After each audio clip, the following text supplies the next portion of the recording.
Hello everyone, welcome to grammar centre. मी प्रगती.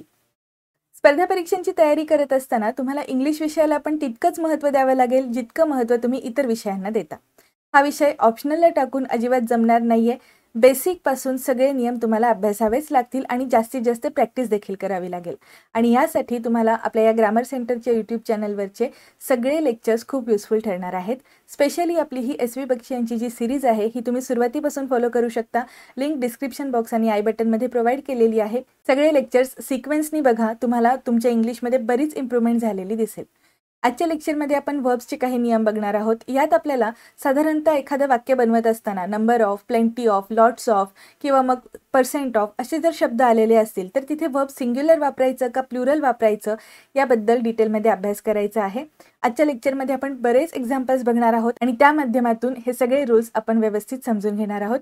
Lecture शेवटपर्यंत नक्की बघा, कुठलाही पार्ट स्किप करू नका, कारण हे लेक्चर महत्त्वाचं आहे. आता आपल्या लेक्चरला सुरुवात करूया. आज आपण आपल्या चॅप्टरमधला 10th रूल बघणार आहे आणि हा खूप इम्पॉर्टंट रूल आहे. बरेच एक्झाम्पल्स असतील, आपल्याला व्यवस्थित सगळ्या गोष्टींचा डिटेलमध्ये अभ्यास करायचा आहे. आणि आजच्या लेक्चरमध्ये नोट्स काढायला अजिबात विसरू नका, कारण बऱ्याच गोष्टी ज्या इथे मेन्शन केलेल्या नाही आहेत त्या देखील मी तुम्हाला सांगणार आहे. त्यामुळे ज्या एक्स्ट्रा पॉईंट्सचा मी इथे उल्लेख करणार आहे, जे एक्स्ट्रा पॉईंट्स मी तुम्हाला सांगणार आहे ते सगळे तुम्ही तुमच्या नोट्समध्ये नक्की लिहून घ्या. तुम्हाला बराच फायदा होणार आहे या सगळ्या लेक्चर्सचा. ओके, आता रूल काय आहे ते वाचायला सुरू करूया. 10th रूलमधला हा जो फर्स्ट सबटाईप आहे तो आपण पहिल्यांदा बघूयात. A singular or plural verb with the nouns in the following cases is used according to the sense which they convey. इथे हा जो शब्द आहे सेन्स, हा इथे सगळ्यात महत्त्वाचा आहे. आतापर्यंत आपण मिनिंगवरून किंवा जे काही सिंग्युलर प्लुरल नाउन्स आहेत त्यांच्यावरून आयडेंटिफाय करू शकत होतो की वर्ब कसं वापरायचं आहे. पण आता इथे आपल्याला जरी दिलेलं नाउन सिंग्युलर किंवा प्लुरल असेल तरीही त्याचा सेन्स काय आहे हे लक्षात घेणं महत्त्वाचं आहे. त्यासाठी तुम्हाला वाक्यांचे अर्थ समजून घेणं महत्त्वाचं आहे. ठीक आहे, सो तुम्हाला मिनिंग्स समजलेच पाहिजेत. काहीही शॉर्ट ट्रिक्स बनवू नका, कारण त्यांनी तुमचं कन्फ्युजन वाढणार आहे. त्यामुळे अर्थ समजून घेण्यावरती सुद्धा भर द्या. ओके, मग हा जो रूल आहे हा आपल्याला कुठे कुठे वापरून बघायचा आहे, तर जिथे आपल्याला नंबर असा शब्द वाक्यामध्ये वापरलेला दिसेल, त्याबरोबर मीन्स किंवा वेजेस हे शब्द जर वाक्यात वापरले असतील, किंवा मग इथे जे काही शब्दांची लिस्ट दिलेली आहे, variety, plenty, rest, deal of, a lot of किंवा मग lots of, a heap of, 2/3 of, most of, some of, a half of, percent of हे जे शब्द आहेत, त्याचबरोबर पर्सेंटेज हा जो शब्द आहे, या सगळ्यांचा वापर आपल्याला वाक्यामध्ये कसा करायचा आहे त्याबद्दल आपण सगळे नियम बघूयात. आता आपण नंबरच्या बाबतीत हा नियम बघूयात. नंबर हा शब्द आपण वाक्यामध्ये कसा वापरू शकतो, तर आपण एकतर अ लार्ज नंबर ऑफ असा एक शब्द वापरू शकतो, किंवा मग आपण द नंबर ऑफ असा एक शब्द वापरतो. ठीक आहे, दोघांमध्ये फरक काय आहे पहिल्यांदा ते समजून घेऊयात आणि मग आपण एक्झाम्पल्स बघूयात. आपण जर असं म्हटलं अ लार्ज नंबर ऑफ, तर त्याचा अर्थ असतो खूप जास्त. ठीक आहे, खूप जास्त या अर्थाने आपण इथे वापरणार. म्हणजे आपण मेनी हा शब्द कसा वापरतो, सेम तसंच आपल्याला अ large number of he phrase वापरता येते. आणि जर आपण फक्त म्हटलं द नंबर ऑफ, तर कशाची तरी संख्या असा त्याचा अर्थ होतो. ठीक आहे, म्हणजे कशाची तरी संख्या, म्हणजे इथे ते एकवचनी होतं. आणि जर आपण अ लार्ज नंबर ऑफ समथिंग म्हटलं तर जे काही पुढे आपण नाउन वापरणार ते प्लुरल असेल आणि त्यामुळे हे अनेक वचनी कर्त्यांबद्दल आपण बोलतोय हे लक्षात येतं. हा पॉईंट जर तुम्हाला व्यवस्थित समजला असेल तर आता एक्झाम्पल्स पण बघूयात आपण. पहिलं एक्झाम्पल बघा, a large number of boys were absent on account of bad weather. म्हणजे काय, ऑन अकाउंट ऑफ म्हणजे काय, असं असल्यामुळे, त्या कारणामुळे, मग खराब हवामानामुळे खूप जास्त विद्यार्थी अब्सेंट होते, खूप जास्त मुलं अब्सेंट होती. मग या ठिकाणी आपल्याला सेन्स कसा होत आहे, प्लुरल, म्हणजे आपण अनेक वचनाबद्दल बोलत आहोत हे आपल्याला लक्षात येतं. आणि जर आपण असं म्हटलं the number of admissions have gradually fallen of, तर या वाक्यात आपल्याला काय म्हणायचं आहे, ॲडमिशनची संख्या कमी झाली आहे. ॲडमिशन्स होत आहेत, बरोबर, निश्चितच एकापेक्षा जास्त ॲडमिशन्स होत आहेत, पण जी काही ॲडमिशनची संख्या आहे ती मात्र कमी झाली आहे असं आपल्याला लक्षात येतं. आणि त्यामुळे इथे एकवचनी आपल्याला हेल्पिंग वर्ब वापरावं लागेल. इथे सेन्स होताना आपल्याला आपण त्या संख्येमध्ये प्रमाणात कमी झालेली आहे, त्या संख्येमध्ये कमी झाली असं आपण म्हणत आहोत, म्हणून तिथे एकवचनी नाउन आहे असं कन्सिडर करायचं आणि इथे सिंग्युलर हेल्पिंग वर्ब वापरायचं. ठीक आहे, हॅव हे जे वर्ब आहे हे आपण प्लुरल कर्त्यांसोबत किंवा मग फक्त आय किंवा यू हे एकवचनी कर्ते असतील तरी देखील वापरतो. पण हॅज जर शब्द असेल, हे जर हेल्पिंग वर्ब आपण वापरणार असेल तर ते फक्त आणि फक्त थर्ड पर्सन सिंग्युलर कर्त्यांसोबतच वापरलं जातं. त्यामुळे आपण याला सिंग्युलर हेल्पिंग वर्ब आहे असं कन्सिडर करतो. ठीक आहे, म्हणून आपल्याला या वाक्यामध्ये हॅवचा वापर न करता हॅजचा वापरच करायचा आहे. आपण हा पॉईंट थोडक्यात रिपीट करूयात. अ लार्ज नंबर ऑफ हा शब्द जर आपण वापरला असेल तर त्या ठिकाणी खूप जास्त आहे असं लक्षात येतं. मेनी शब्द आपण जसं वापरतो सेम त्या पद्धतीने. आणि जर आपण द नंबर ऑफ समथिंग म्हटलं तर इथे आपण जरी प्लुरल वर्ब वापरलं असेल तरीही त्या गोष्टीची संख्या कमी झाली असं म्हणतोय. आपण इथे संख्येबद्दल बोलत आहोत, त्या विद्यार्थ्यांबद्दल किंवा त्या ॲडमिशन्सबद्दल बोलत नाहीये, म्हणून इथे आपल्याला एकवचनी हेल्पिंग वर्ब वापरायचं आहे. ओके, आता हा खूप महत्त्वाचा पॉईंट आपण डिस्कस केलेला आहे. नेक्स्ट रूल बघूयात. मीन्स आणि वेजेस हे शब्द जर आपण वाक्यात वापरले असतील तर वर्ब्सचा वापर कशा पद्धतीने करायचा ते बघूयात. पहिल्यांदा या दोन शब्दांचे आपण अर्थ समजून घेऊयात. मीन्सचे दोन अर्थ होतात. मीन्सचा पहिला अर्थ असतो साधन. ठीक आहे, एखाद्या गोष्टीसाठी एखादं काम करताना आपण ज्या साधनांचा वापर करतो त्यांना आपण मीन्स म्हणू शकतो. ओके, आणि दुसरा अर्थ असतो एखाद्याकडे जितकं काही आहे ती सगळी संपत्ती. ठीक आहे, म्हणजे तुम्ही याला साधन संपत्ती सुद्धा म्हणू शकता. पण जिथे आपण संपत्तीबद्दल प्रॉपर्टीबद्दल बोलत असतो किंवा कधीतरी आपण पैशाबद्दल बोलत असतो किंवा मग आपण एखाद्याकडे आहे नाही तेवढे सगळे पैसे अशा अर्थाने जे बोलतो तिथे सुद्धा मीन्स हा असाच शब्द आपण वापरत असतो. ठीक आहे, आणि आता दुसरा शब्द आहे तो म्हणजे वेजेस. वेजेसचा आपण प्रॉपरली मराठीमध्ये वेतन असा अर्थ घेऊ शकतो. ठीक आहे, अर्थ काय आहेत ते आपण बघितलं, पण यांचा वाक्यात वापर कसा करायचा ते सुद्धा बघूयात. एक्झाम्पल बघा. शी कुड not continue her study because her means वर पुअर. ती अभ्यास व्यवस्थित करू शकली नाही कारण तिची जी साधनं होती अभ्यासाची ती खूप पुअर होती किंवा चांगली नव्हती, चांगल्या दर्जाची नव्हती या अर्थाने आहे. त्यामुळे इथे आपण जर साधनांचा वापर करून अभ्यास करणार असेल तर ती साधनं कमकुवत होती असं आपण म्हणत आहोत. मग इथे तुम्हाला सेन्स काय होत आहे, वाक्यात आपण हा जो मीन्स शब्द वापरलाय याच्यातून आपल्याला काय अर्थ कन्वे होत आहे की आपण अनेक साधनांबद्दल बोलत आहोत किंवा जितकी काही तिने साधनं वापरली ती, म्हणजे प्लुरल सेन्सने आपण वाक्य बनवलेलं आहे. म्हणून वर हे हेल्पिंग वर्ब सुद्धा आपण प्लुरलच वापरलं. ओके, नेक्स्ट एक्झाम्पल बघा. A fair means is always preferable to the foul one. या वाक्याचा अर्थ काय आहे, एखादा चुकीचा मार्ग वापरण्यापेक्षा किंवा एखादं चुकीचं साधन वापरण्यापेक्षा आपण एखादं चांगलं साधन वापरूयात असं आपण म्हणतो. आणखीन एक हिंट आहे ती म्हणजे आपण या ठिकाणी प्रेफरेबल आहे यापेक्षा हे असं म्हणतो, म्हणजे या गोष्टीपेक्षा दुसरी गोष्ट प्रेफरेबल आहे असं सांगत आहोत. याचाच अर्थ आपण या मीन्स शब्दाला इथे एकवचनी कन्सिडर करत आहोत. म्हणून आपण इथे इज हा शब्द म्हणजेच हेल्पिंग वर्ब कसं वापरलेला आहे, सिंग्युलर वापरलेला आहे. जरी हा मीन्स शब्द दिसताना प्लुरल दिसला तरीही इथे मात्र त्याचा अर्थ एकवचनी आहे, सिंग्युलर आहे. म्हणून इथे आपल्याला सिंग्युलर हेल्पिंग वर्बच वापरावा लागेल आणि त्यासाठी एक खूप इम्पॉर्टंट कीवर्ड आहे. छोटासा शब्द आहे पण आपल्यासाठी तो कीवर्ड आहे या वाक्यातला, ते म्हणजे अ फेअर मीन्स. मीन्स शब्द प्लुरल आहे किंवा सिंग्युलर आहे या भानगडीत न पडता तुम्ही फक्त या आर्टिकलवरून गेस करू शकता की आपल्याला नक्की काय सेन्स आहे किंवा काय म्हणायचं आहे. ठीक आहे, त्यामुळे तुम्ही अ फेअर जिथे कुठे तुम्ही अ किंवा ॲन सारखे आर्टिकल्स वापरता तो सब्जेक्ट ते नाऊन आपलं सिंग्युलर आहे हे आपल्याला क्लिअरली कळतं. त्यामुळे या ठिकाणी आपण सिंग्युलर वर्ब वापरायचं हे आपल्याला लगेच लक्षात येणारं आहे. या पद्धतीने तुम्ही ट्रिक्स बनवू शकता. ठीक आहे, मी तुम्हाला म्हटलं होतं की आपण ट्रिक्स सुद्धा बघणार आहे. या सगळ्या गोष्टी ज्या एक्स्ट्रा पॉईंट्सबद्दल आपण डिस्कशन करत आहोत ते व्यवस्थित लिहून ठेवा. नेक्स्ट एक्झाम्पल बघा आता. Means are more important than ends.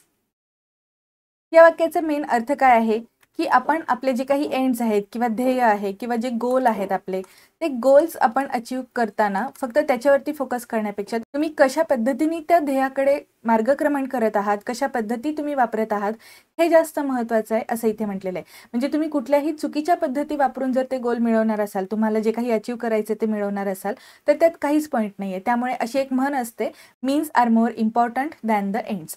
म्हणजे तुम्ही ध्येयापर्यंत पोहोचण्यासाठी कशा मार्गांचा अवलंब करता हे देखील जास्त महत्त्वाचं आहे. असं म्हणताना आपण या ठिकाणी साधन अशाच अर्थाने मीन्स शब्द वापरलेला आहे, म्हणून तिथे आपण आर हे प्लुरल हेल्पिंग वर्ब वापरला. ओके, नेक्स्ट बघा आता. The wages in India are quite meagre. मीगरचा अर्थ काय असतो, अत्यल्प, क्षुल्लक किंवा कमी प्रमाणात. ठीक आहे, या ठिकाणी वेजेस हा शब्द आपण वेतन या अर्थाने वापरत आहे.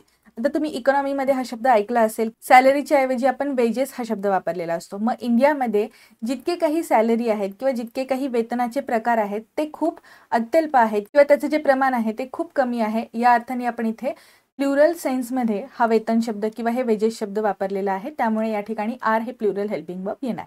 ओके, आणि नेक्स्ट एक्झाम्पल बघा. Wedges of sin is death says the Bible. बायबलमध्ये काय सांगितलं आहे की पाप केलं असेल म्हणजे पापाचा जो काही परिणाम आहे तो कसा असणार आहे, मृत्यूमध्येच असेल. मग या ठिकाणी आपण हा जो वेजेस शब्द वापरलाय हा आपण परिणाम या अर्थाने वापरलेला आहे. ठीक आहे, एखाद्या गोष्टीचा रिझल्ट काय आहे असं आपण म्हणत असताना हा वेजेस शब्द एकवचनी वापरत आहोत, सिंग्युलर आहे या अर्थाने वापरलेला असल्यामुळे आपल्याला या वाक्यात इज हे हेल्पिंग वर्ब वापरावं लागेल. ठीक आहे, आणि इथे आणखीन एक महत्त्वाची गोष्ट नोटीस करण्यासारखी आहे ती म्हणजे हे जे असे युनिव्हर्सल ट्रूथचे सेंटेन्सेस असतात ते आपण नेहमी सिंपल प्रेझेंट टेन्समध्ये लिहितो. दोन्ही ठिकाणी तुम्ही बघा इज आणि त्याचबरोबर सेज हे आपण सिंपल प्रेझेंट टेन्समध्ये वापरलेलं आहे. जे युनिव्हर्सल ट्रूथ असतं ते आपण सिंपल प्रेझेंट टेन्समध्ये लिहितो. ठीक आहे, आता आपण बघूयात व्हरायटी, प्लेंटी हे शब्द जर आपण वाक्यात वापरणार असेल तर ते कशा पद्धतीने वापरायचे. आणि हे सगळे एक्झाम्पल्स आपण बघितल्यानंतर मी तुम्हाला एक बोनस पॉईंट सांगणार आहे जो या पुस्तकात मेन्शन केलेला नाही. त्यामुळे अर्ध्यातून अजिबात लेक्चर बंद करू नका, व्हिडिओ कंटिन्यू बघत राहा. आपण आता एक्झाम्पल्सचा अभ्यास करायला सुरू करूयात. इथे म्हटलेलं आहे a variety of books on the subject are available in the market. वाक्याचा अर्थ काय आहे, पर्टिक्युलर एक सब्जेक्ट आहे, त्या सब्जेक्टवरचे त्या विषयावरचे बरेच पुस्तक बाजारात उपलब्ध आहेत. मग सब्जेक्ट हे जरी एकवचनी आपण या ठिकाणी शब्द वापरलेला असेल तरीही आपण बोलत आहोत पुस्तकांच्या विविधतेबद्दल. म्हणजे व्हरायटी ऑफ बुक्स म्हणजे काय, वेगवेगळ्या पद्धतीची पुस्तकं इथे बाजारात उपलब्ध आहेत. त्यामुळे इथे आपल्याला निश्चितच आपण एकापेक्षा जास्त गोष्टींबद्दल बोलत आहोत हे लक्षात येतं, म्हणून या ठिकाणी आपण प्लुरल हेल्पिंग वर्ब वापरायचं आहे. ओके, आणि आणखीन एक एक्झाम्पल बघा, a variety of food is available in this hotel. वाक्याचा अर्थ काय आहे, या हॉटेलमध्ये आपल्याला जे काही जेवण आहे त्यात वेगवेगळ्या गोष्टी बघायला मिळतील, विविधता आढळेल. दोन्ही ठिकाणी आपण अ व्हरायटी ऑफ अशीच फ्रेज वापरलेली आहे, अ व्हरायटी ऑफ अशीच फ्रेज वापरलेली आहे. तरी देखील बुक्स हे काउंटेबल नाऊन आहे आणि फूड हे अनकाउंटेबल नाऊन आहे. त्यामुळे आपल्याला इथे खूप मोठी एक ट्रिक मिळत आहे किंवा एक खूप मोठा रूल इथे कव्हर होत आहे. ते म्हणजे जर काउंटेबल नाऊन असेल अ व्हरायटी ऑफ या फ्रेज नंतर जर आपण काउंटेबल नाऊन वापरलं तर नेहमी प्लुरल हेल्पिंग वर्ब वापरायचं. आणि जर आपण एक्झाम्पल्समध्ये अ व्हरायटी ऑफ नंतर कुठलंही अनकाउंटेबल नाऊन वापरलं असेल, म्हणजे जे आपण प्रॉपरली संख्येत मोजू शकत नाही. आपण पुस्तकांची संख्या मोजू शकतो, 1 पुस्तक, 2 पुस्तक, 100 पुस्तकं, 1000 पुस्तकं, म्हणजे आपण लिटरली संख्येमध्ये त्यांना मोजू शकतो. पण आपण फूड म्हणजे 1 जेवण, 2 जेवण असं म्हणू शकत नाही. तुम्ही जर डिश म्हटलं तर ते कदाचित काउंटेबल होईल, पण जर तुम्ही अन्न म्हटलं तर ते 1 अन्न, 2 अन्न असं तुम्ही वापरू शकत नाही.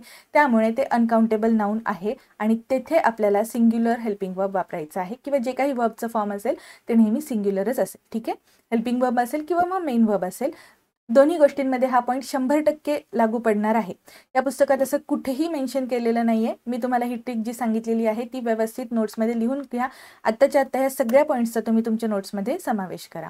आता हे जे आता आपण ट्रिक बघितली आहे काउंटेबल आणि अनकाउंटेबल नाऊनची, ती सगळीकडे कशी अप्लाय होते ते बघा. काही एक्सेप्शन आहे, एकदम शेवटी त्याबद्दल सुद्धा डिस्कशन केलेलं असेल. नेक्स्ट एक्झाम्पल आहे plenty of milk is available in this part of the country. आणि सेकंड एक्झाम्पल आहे plenty of books were donated to the library by him. इथे पण तुम्ही बघितलं तर बुक्स हे आपण काउंटेबल नाऊन वापरलेलं आहे आणि मिल्क हे अनकाउंटेबल नाऊन वापरलं आहे. मिल्कची संख्या आपण मोजू शकत नाही, आपण त्याचं प्रमाण निश्चितच मोजू शकतो, म्हणजे मेजर करू शकतो, पण आपण त्याला काउंट करू शकत नाही. ठीक आहे, अनकाउंटेबल आणि काउंटेबलच्या बाबतीत हाच एक खूप मोठा डिफरन्स आहे. याआधी पण आपल्या लेक्चर्समध्ये आपण डिस्कस केलेला आहे हा पॉईंट. जे अनकाउंटेबल गोष्टी असतात त्यांचं आपण प्रमाण सांगू शकतो, त्यांना आपण मेजर करू शकतो. ठीक आहे, एखाद्या एककामध्ये आपण त्याला मोजू शकतो, पण आपण त्याला संख्येत नाही मोजू शकत. आणि जे काउंटेबल नाऊन असतात तिथे जी संख्या आहे ती आपण काउंट करू शकतो, मोजू शकतो. ठीक आहे, आपण 1 kg ऑफ शुगर म्हणू शकतो, म्हणजे 1 किलो साखर, पण आपण 1 साखरेचा कण, 2 साखरेचे कण असं म्हणत नाही. पण जर आपण बुक्सबद्दल बोलत असेल फॉर एक्झाम्पल, तर आपण 1 पुस्तक, 2 पुस्तक, 100 पुस्तकं असं म्हणू शकतो. हा एकदम बेसिक डिफरन्स आहे काउंटेबल आणि अनकाउंटेबल नाउन्सच्या बाबतीत. हे सगळे जे काही एक्झाम्पल्स आहेत हे याच थीमवरती बेस्ड आहेत. नेक्स्ट एक्झाम्पल बघूया आता. The rest of the lesson has been completed. आता हा जो धडा आहे त्यातला जो काही राहिलेला भाग आहे तो ऑलरेडी शिकून झालेला आहे असं इथे म्हणतायत, म्हणजे आपण त्या धड्याबद्दल बोलत आहोत, एक धडा. ठीक आहे, त्यामुळे आपण हॅज हे सिंग्युलर हेल्पिंग वर्ब वापरलं. पण जर आपण असं म्हटलं the rest of the students have left for their homes, तर या वाक्याचा अर्थ काय होत आहे की जे बाकीचे विद्यार्थी आहेत ते ऑलरेडी त्यांच्या घराकडे निघालेले आहेत. मग असं म्हणत असताना क्लिअरली आपल्याला कळत आहे की आपण अधिक संख्येमध्ये विद्यार्थी आहेत या अर्थाने बोलत आहोत, म्हणून इथे आपण प्लुरल हेल्पिंग वर्ब वापरलेला आहे. नेक्स्ट एक्झाम्पल बघूयात आता. अ लॉट ऑफ हा शब्द वापरून कशा पद्धतीने हेल्पिंग वर्ब्स वापरायचे असतात. अ लॉट ऑफ किंवा मग लॉट्स ऑफ गेस्ट्स वर attended upon by the host. जो काही होस्ट होता, जो यजमान होता त्या पार्टीचा, त्याने बरेच गेस्ट्सला अटेंड केलं, या अर्थाचं हे वाक्य आहे. म्हणजे गेस्ट्स आहेत ते ॲक्च्युली आपण मोजू शकत होतो, किती जण आले, 4 जण आले, 10 जण आले, 100 जण आली, आपण असं ॲक्च्युली काउंट करू शकतो. त्यामुळे इथे आपण काउंटेबल नाउन सोबत प्लुरल हेल्पिंग वर्ब वापरलेला आहे. आणि a lot of work is yet to be done म्हणजे काय, अद्यापही बरंच काम शिल्लक आहे. मग हे काम जे आहे ते आपण एक काम दोन काम असं म्हणत नाही, जे काही काम असेल ते एकत्रितपणे आपण एकवचनी आहे असं कन्सिडर करतो, म्हणून हे इथे सिंग्युलर हेल्पिंग वर्ब आपण वापरलेला आहे. नेक्स्ट एक्झाम्पल आहे अ ग्रेट डील ऑफ या शब्दाबद्दल. A great deal of labour is required to complete the job. हे काम करण्यासाठी बरेच कष्ट करावे लागतात असं आपण म्हणतोय. तर तुम्ही एक कष्ट दोन कष्ट म्हणू शकत नाही, मग हे कसं नाऊन झालं, अनकाउंटेबल. ओके, त्यामुळे आपण इजचा वापर केलेला आहे, जे आहे singular helping verb. Okay, next example बघा. A good deal of boys have joined our club. इथे बॉयज हे नाऊन काउंटेबल आहे, त्याचबरोबर ते प्लुरल देखील आहे, आणि म्हणून आपण हेल्पिंग वर्ब कसं वापरणार, प्लुरल. ओके, सिंपल आहे. नेक्स्ट एक्झाम्पल बघूयात. 2/3 of the actors are unsuccessful. जितके काही ॲक्टर्स आहेत त्यांच्यातले 2/3 अनसक्सेसफुल आहेत. आणि सेकंड एक्झाम्पल बघा. 2/3 of the book is easy to read. हे एकच पुस्तक आहे आणि या पुस्तकाचा 2/3 भाग जो आहे हा वाचण्यासाठी सोपा आहे असं आपण म्हणतो. मग हे जरी बुक काउंटेबल नाऊन असेल तरीही आपण ते सिंग्युलर आहे असं इथे क्लिअरली मेन्शन केलेलं दिसतं. 2/3 ऑफ हा जर शब्द असेल तर. त्याच्यासाठी मात्र तुम्हाला एक गोष्ट लक्षात येते की इथे जे नाऊन वापरलेलं आहे 2/3 ऑफ नंतर आपण कोणतं नाऊन वापरतं त्याच्यावर डिपेंड करणार हेल्पिंग वर्ब कसं वापरायचं. 2/3 ऑफ नंतर जर तुम्ही प्लुरल नाऊन वापरलं तर हेल्पिंग वर्ब प्लुरल वापरायचं, आणि जर 2/3 ऑफ समथिंग असं म्हणत असताना तुम्ही या ठिकाणी सिंग्युलर नाऊन वापरलं असेल तर तुम्ही हेल्पिंग वर्ब सुद्धा कसं वापरायचं, singular. Okay, next example. The 70% of the students are hard working. जितके काही विद्यार्थी आहेत त्यांच्यातले 70% विद्यार्थी हार्डवर्किंग आहेत असा अर्थ आहे. आणि next example. The 70% of our population is poor. आपण काय म्हणतो, लोकसंख्येची घनता. लोकसंख्येची घनता म्हणतो का आपण, नाही. आपण ते कसं म्हणत असतो, पॉप्युलेशन डेन्सिटी. मग इथे सुद्धा आपण लोकसंख्या हा शब्द एकवचनीच कन्सिडर करतो. जरी जास्त संख्येमधल्या लोकांबद्दल आपण बोलत असेल तरीही हा शब्द या ठिकाणी एकवचनीच आहे हे आपल्याला क्लिअरली कळतं, म्हणून हेल्पिंग वर्ब सुद्धा एकवचनी वापरायचं. ओके, आता इथे एक जी नोट दिलेली आहे, पर्सेंटेज हा शब्द वापरून कशा पद्धतीने वाक्य बनवायचं त्याबद्दल ते वाचूयात. पर्सेंटेज हा शब्द जर आपण वाक्यात वापरला असेल तर त्या ठिकाणी सिंग्युलर वर्ब येणार. एक्झाम्पल बघूयात. The percentage of successful candidates is very high. आपण जितके उमेदवार आहेत त्यांच्या यशस्वी होण्याचं प्रमाण जास्त आहे असं सांगतोय. प्रमाण हा शब्द ज्या वेळेस आपण वाक्यात वापरतो तिथे आपण सिंग्युलर हेल्पिंग वर्ब वापरणार आहे. ठीक आहे, या ठिकाणी आपण संख्येबद्दल बोलत नाहीये, आपण संख्या सांगत नाहीये, आपण प्रमाण सांगत आहोत, म्हणून तिथे सिंग्युलर हेल्पिंग वर्ब येणार. त्याचबरोबर आणखीन एक महत्त्वाचा नियम दिलेला आहे कलेक्टिव्ह नाउन्सच्या बाबतीत. कलेक्टिव्ह नाउन्स म्हणजे काय, एखाद्या समूहासाठी आपण जे नाव दिलेलं असतं ते. पण जरी काही शब्द आपल्याला समूहाबद्दल सांगत आहेत असं समजत असेल तरीही आपण ते एकच आहेत असं कन्सिडर करतो. ॲज अ होल आपण त्याला कन्सिडर करतो, किंवा ते एकच युनिट आहेत या अर्थाने आपण त्यांना कन्सिडर केलेलं असतं. म्हणून त्या ठिकाणी आपण अर्थातच एकवचन आहे म्हटल्यावर हेल्पिंग वर्ब कसं वापरणार, एकवचनीच.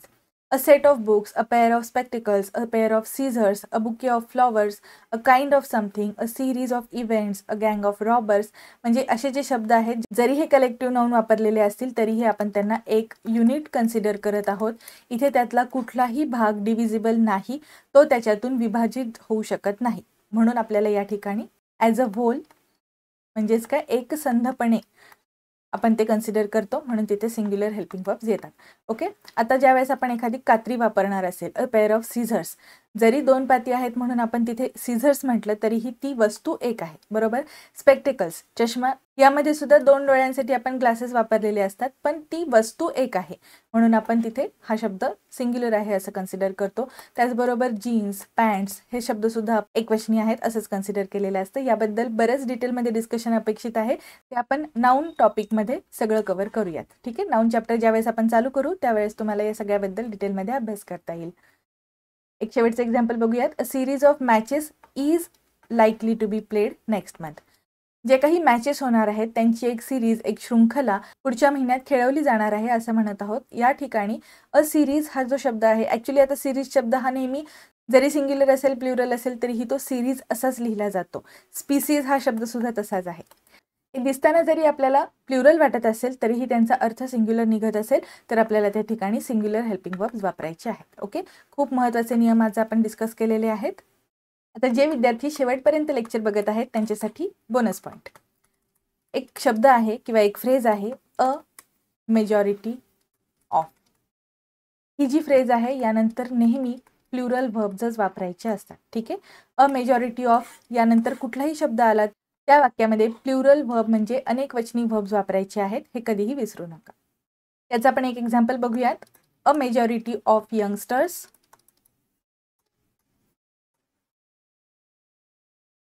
Don't read books. या वाक्यात आपण यंगस्टर्स हा शब्द प्लुरल वापरलेला आहे आणि आपण जे व्हर्ब वापरलेलं आहे डोंट, हे आपण प्लुरलच वापरलेलं आहे. जर सिंग्युलर वापरलं असतं तर त्या ठिकाणी डज असेल, मात्र प्लुरल व्हर्ब डू हे आपण या वाक्यात वापरलेलं दिसत आहे. ओके, व्हर्बचा प्लुरल फॉर्मच वापरायचा आहे जर आपण अ मेजॉरिटी ऑफ ही फ्रेज वाक्याच्या सुरुवातीला वापरली असेल तर.